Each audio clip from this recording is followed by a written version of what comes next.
A job well done for the men from Kolkata, but a job half done. While the good news is they've put on a mountain of runs in excess of 190, the grim news is that the match is still not over. Even if they get the 2 points to be in the kind of scenario they're looking to qualify, we're going to inform you very shortly what they need to do. Let's remind you of the good part of it, which is the runs that they've put on the board thanks to a fabulous innings from their captain, Eoin Morgan. And this despite Andre Russell not quite getting there till the end. It all started with Gill and Tripathi. Then there was a disappointment for Russell, disappointment for Dinesh Karthik and for Sunil Narayan. But despite that, Morgan hung on till the very end and finished with a big six of Karthik Tyagi, taking them to a very respectable score. But as my guests will confirm, Shaun, Pollock, Joy, Bhattacharjya, respectable has no meaning when net run rates are stabbing you in the back, Shaun. Yeah, what do they have to defend it? They have to defend and make sure they don't get over 112. I don't think that's going to enter the equation personally. If it does, I think you're going to jeopardize losing the match. And they'll probably look at it rather than think to themselves, we're going to bank on Sunrisers not winning. Because it is such a massive difference between 112 and the score that they've put on. And then you also hear Brendan McCullum in his interview mentioning the due factor, and we saw it. I mean, the guy's sliding across the outfield there. It's going to be very difficult to be able to restrict them, particularly when you've got the finger spinners that need to play their part. So it's going to be a challenge. I think for me, I would probably put it to rest and say, let's just go out there and try and win the game. And then, we wait until the last game of the round robin stage and see what happens. Yeah, the due will be a factor because, Joy, the kind of bowlers you'd expect who could perform almost magic in a scenario like this would be a Varun Chakravarti, would be a Sunil Narayan. And the one thing they need is grip. Yeah, it's not going to be easy. It's not going to be easy. And, while it's very difficult for the spinners, it's not easy for the fast bowlers also. After a while, just not having. And what happens with fast bowlers is if you're not particularly fast, if you have just, cut and swing, a little bit of swing, of course, there's very little swing out here. The ball just skids on. It makes it easier for the batsman to actually hit it, to time it. So this is not going to be, because we saw that, and I was very interested in seeing how early the dew came on. I mean, it's not even 8 o'clock Dubai time, and the dew is already on fairly solidly in the ground. I mean, from the 5th or 6th over onwards, you were seeing dew. And I remember Riyan Parag once diving, and he sort of waterboarded across the ground. He just kept going. So, yeah, it's not an easy ground to field on. It's not easy nothing is easy to defend in these circumstances, though, pressure can do strange things to teams. Yeah, it's in fact, that same interview from Brendan McCullum, they were asking him whether it's wet out there, and he says the big difference from other days is that he felt the dew even before the game started. Now, that can be very worrying because if it's already damp, and for the first innings, it was not having that much of an impact, ball coming on a little bit. Second innings, ball will come on, but also become very difficult for the bowlers to grip. Shaun, let's just hear from you quickly. When you've been in a situation with a bar of soap in your hand, how have you dealt with it? Yeah, well, that was when I always used to love to bowl the first few overs, particularly when there were two balls being used in the one-day internationals, because you get your own, and for the first 2 or 3 overs, if you land in the right area and keep it tight like I used to, then that ball tends to stay okay. But once it starts to get wet, often you'll see the guys go cross-seam. It's difficult to get the ball to shine up nicely anymore, so it doesn't really swing through the air, and it can be extremely challenging, particularly not so bad when you're hitting your lengths, because length is something you can do. It's when you go for your variations, your slower balls, it tends to slide out. When you're looking for Yorkers, we'll often see guys bowl beamers because it just slips out a little bit more than what they want. So also for the spinners, I think it'd be very challenging. I wouldn't be surprised with left-handed Ben Stokes at the crease up front, whether one of the off spinners comes on early and they try and get through a few overs while that ball's still nice to grip. And that's probably where they'll be most effective. But one thing's for sure, when this total has been posted and it looks like it'll be a competitive game, I think RCB and DC are pretty happy about the way this chase is going. Yeah, they certainly are. But a quick word on Eoin Morgan, Joy. Took over the captaincy sort of halfway through the season. He's always been that kind of an impact player. He's a class act captain of England, World Cup winning captain. But today, he really showed the kind of innings that we know Morgan can play. Look, my problem is he's been showing it throughout this tournament. He's been showing it every day. My only problem is he's batting too late. I mean, once again, somebody else comes in ahead of him. Once again, they try Sunil Narayan ahead of him. Allow Morgan to bat at 4. Please allow him. Give him the amount of time that he needs. You give him 2 more overs, 3 more overs. See what he's done for you. And that's exactly my problem. Here, look at where he's batting. 8 at times at number 5, 4 times at number 6 for your best batsman. Tell me one other team whose best batsman has batted 8 times at 5 and 4 times at 6. You will not find another team. Yeah, I think it's a brilliant point. And I think when you say is the best batsman by far, there's certain guys who have hitability or a real strong power at the back end. He's one of those guys. First of all, I think he gauges a run chase brilliantly. I think he gauges how to set the total brilliantly. He's the kind of guy who can rotate the strike, plus have the firepower to hit sixes when it's appropriate or put bad balls away. So he is very much a complete kind of package in the middle overs. So the more time he's there, the more time he gets to influence things.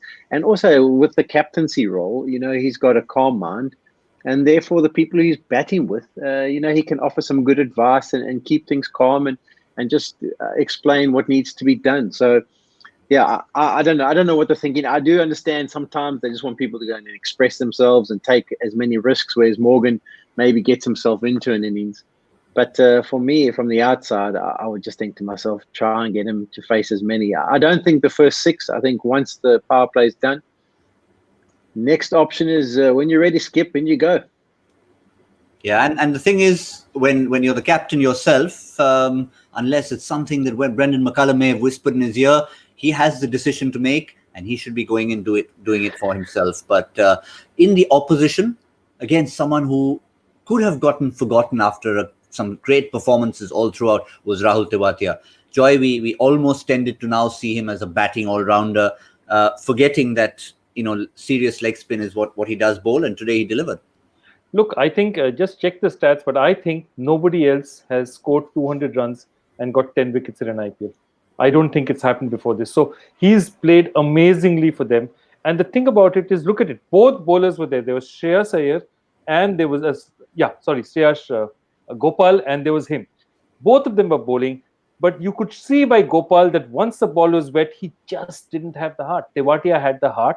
He went and bowled out there. He knew if he got to his spot, he might get something out there. And that analysis for a place where the ground is, wet is a brilliant analysis. 3 for 25 is a super bowling effort. I mean, Jofra Archer did what Jofra Archer does. He's one of the greatest bowlers in the world. But look at the others, and you can make out exactly how important that Tewatia spell was. Yeah, the one thing you remember Ian Bishop's commentary, remember the name. I tell you what, after this RPL, Tevatia's name will never be forgotten. He may never play for India. He may never have the kind of success, but we'll always remember the name because of what we've seen from him in this tournament. And he's been thoroughly entertaining. Yeah, and I think the biggest part of the story, the grand finale to the whole story is it was not just that one performance. Again, with all due respect to Carlos Brathwaite, it was for so long he relied on everything he sold in the market would be because of those 4 sixes. But for Tewatia, after he did the Carlos Brathwaite in that one game, he's continued to do it match after match, Joy. Yeah, in fact, you remind me of a very funny story. There was a reporter there was an umpire who was there when Kumble's 10 wickets were taken. On his card, he said that was officiating when Kumble's 10 wickets were taken. And if I was an umpire, I wouldn't put that there, would you? Anyway, it's one of those things. Neither that, nor would you put on your CV a bowler who was bowling at the other end, because a lot of rubbish was bowled at the other end on that day, and admittedly so. You asked some of the bowlers who bowled at the other end, they said, yeah, we were bowling wides to make sure. Once he was about 8 wickets down, Javagal Srinath always admitted, match referee or not, he is very candid. I had a chat show with him once, and he said, the worst spell I ever bowled in my life. Those things happen. Yeah, but, coming back to 2 great performers, now really the talk is going to be the Kolkata bowlers and what they can do. Shaun, I know you've put it down out there that you really have to talk about the result rather than the net run rate, but that's got to be on Kolkata's mind. Yeah, it will be. I mean, you can't get away from it. But, they'll see how the first 6 overs go. Rajasthan will be very similar about what they try and do. And I think the power play is going to be vitally important. As we said, I think the spinners need to come in. What part can he play? Because, the big batting ability of the Rajasthan is those top four. Or maybe not Uttapa. It hasn't really shown us a massive amount, but we know the big four names. And if you can make an impact with them up front, then you can look to maybe try and defend 112 or 120, whatever it may be. But for them, they just want to put in their best bowling performance. Hopefully the dew doesn't play too big a part, and that's a close encounter. But just to wrap up what Steve Smith did well, and sometimes you don't normally give a captain that much credit. He organized his bowlers well, brought on Jofra Archer at the right times towards the end when Ray Russ came on. Maybe 1 over late, but he nonetheless brought on Jofra Archer for Ray Russell. And importantly, Shaun Pollock, and this is something you wanted to talk about, he bowled him the opening over. We've been saying that throughout, and every time he's done that, look at the impact. Yeah, that's not bad. I suppose you can make an RPL career out of those stats. 10 times he's bowled the first over. He's picked up 5 wickets, a carrying rate of 3.3. There was 2 occasions, I think, in the first 4 games where they bowled him after 4 overs were complete, or bowled him in the 4th over. And teams are really settled, individuals. And when you've got someone with high speed, express bounce, those are the kind of times when you first come to crease, you don't want to receive deliveries from that individual. Once you've been there for 18 deliveries, then you're quite happy to try and deal with it. So it makes sense. And sometimes I think Mumba missed a trick with Bumrah, getting him in maybe too late in the power play, because he's also one of those guys with a new ball, gets it to swing around and can be effective. So give your guys the best opportunity to make an impact, to make early wickets for you. It sets a brilliant tone. It puts the other opposition on the back foot.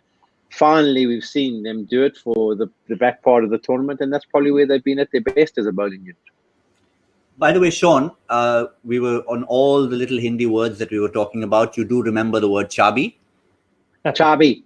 Yeah. Sometimes it can have a bad influence. Sometimes it can have a good influence. Because when I was in a dilemma trying to figure out what score to predict, I got a little bit of a chabi from my good friend and fellow Calcuttan Joy Bhattacharjya, saying that, no, you can't go for these low scores.